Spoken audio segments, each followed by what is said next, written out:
হজ ও উমরায় গেলে মদিনায় যাওয়া যাবে কি? হজ ও উমরায় যদি কেউ যান, দূর দেশ থেকে, বাংলাদেশ থেকে গেলেন, ভারত থেকে গেলেন, পাকিস্তান থেকে গেলেন, ইউরোপ আমেরিকা থেকে আসলেন, দূর দূরান্ত থেকে মানুষেরা আসলো, তারা ভিসা পেয়েছে হজ্জের, ভিসা পেয়েছে উমরার। এই ভিসা তাদেরকে আপনার মক্কা মদিনায় অর্থাৎ যে এখনকার আরব দেশ সেখানে ঢুকার সুযোগ দিয়েছে। এই সুযোগের সদ্ব্যবহার করে একজন হাজি, একজন উমরাকারী এই সুযোগের সদ্ব্যবহার করতে পারেন ভালো নিয়তে। নিয়তটা কি?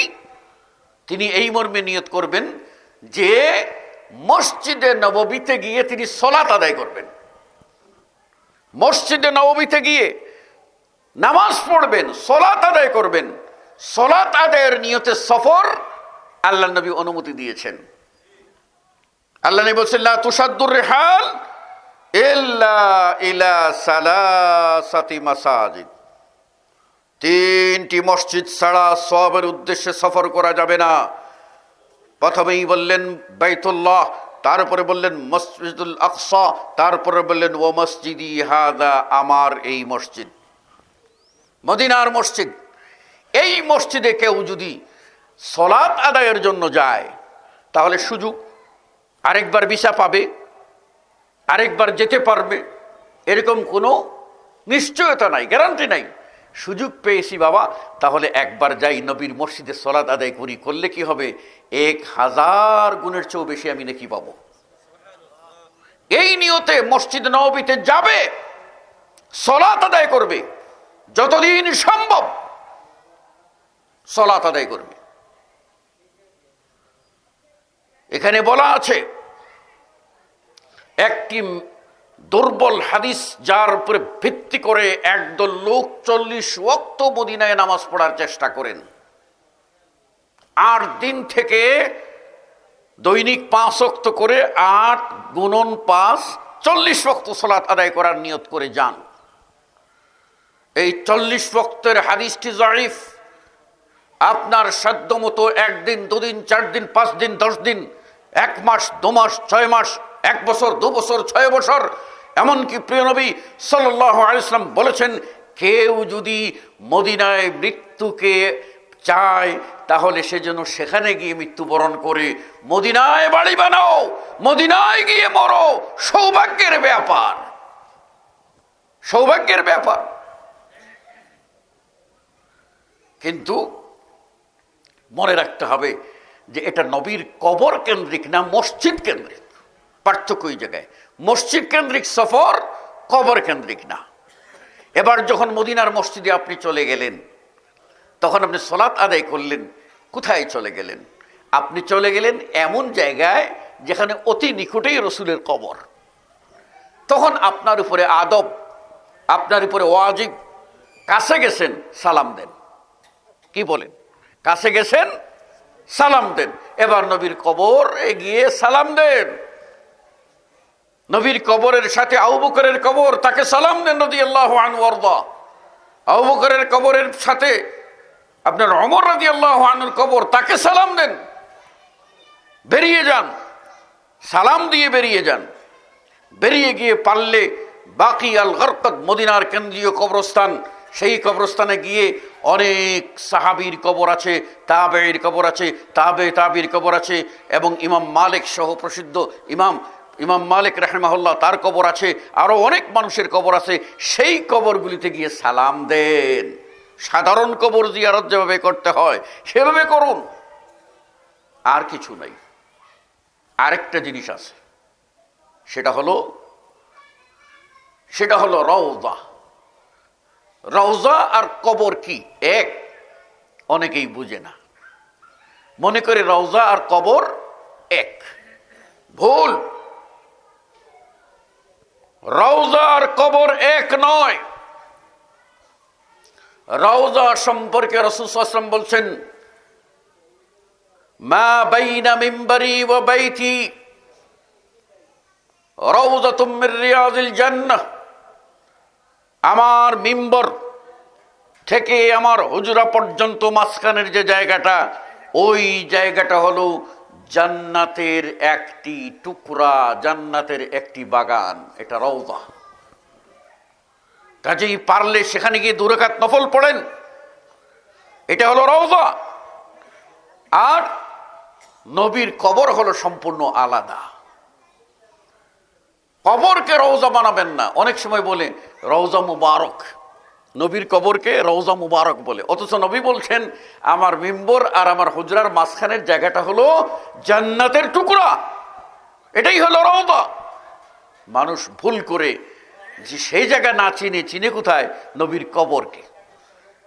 কবরে যদি কেউ গিয়ে কিছু চায়, নবীর কবরে গিয়ে কেউ কিছু যদি চায়, তাহলে প্রকাশ্য শিরক করলো, প্রকাশ্য শিরক করলো। আমি আপনাদেরকে একটা হাদিস শুনিয়ে আমি মূল আলোচনার দিকে যাচ্ছি। হাদিসটা শুনে রাখেন।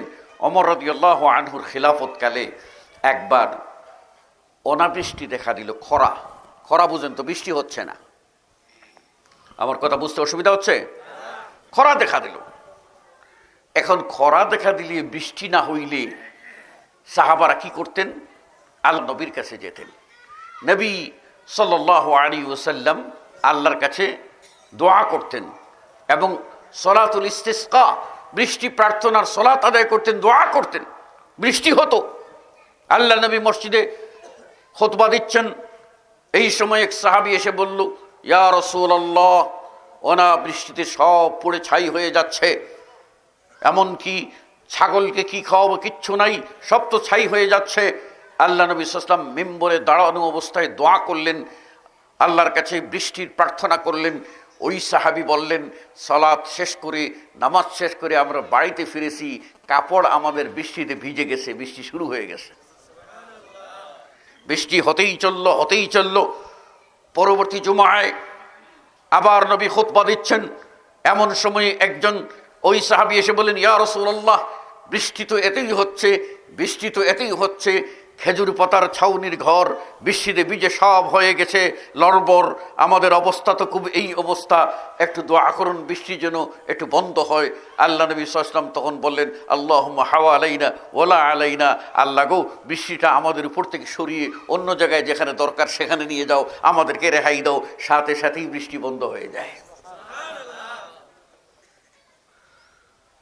বিপদে পড়লে বৃষ্টি নাই, নবীর কাছে গেছেন, নবী দোয়া করেছেন। এবার নবী মারা গেলেন।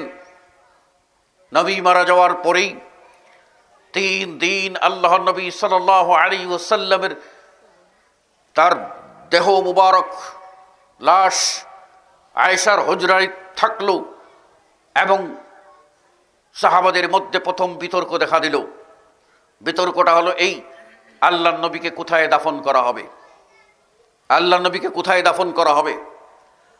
একদল এসে বললেন, নবী মক্কায় জন্ম নিয়েছেন, নবী মক্কায় জন্মগ্রহণ, নবী আল কুরাইশি আল হাশেমি, সুতরাং আমাদের দাবি তাকে মক্কায় নিয়ে যেতে দেওয়া হোক।